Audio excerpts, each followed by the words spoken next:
Setelah ditolak Ratu Tisa untuk menjadi manajer tim, manajemen Sriwijaya FC berencana mencari sosok baru manajer. Rencananya Laskar Wongkito akan mencari manajer setelah Lebaran, sambil menunggu kejelasan kompetisi.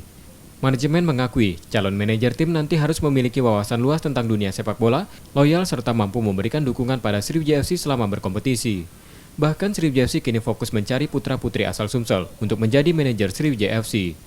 Sampai detik ini kita kemarin penawaran secara resmi itu kepada Ibu Ratu Tisa.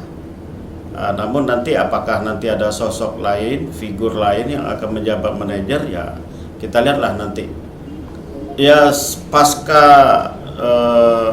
tidak jadinya Ibu Ratu Tisa sebagai manajer tim Sriwijaya FC, ya kita juga tidak menutup kemungkinan ada putra daerah dari Sumsel yang ditunjuk sebagai atau bersedia sebagai manajer tim Sriwijaya FC. Sementara ini jabatan manajer Sriwijaya FC kembali dipegang Hendry Zainuddin yang menjabat sebagai Wakil Direktur Utama PT Sriwijaya Optimis Mandiri. Nur Muhammad, Kompas TV, Palembang.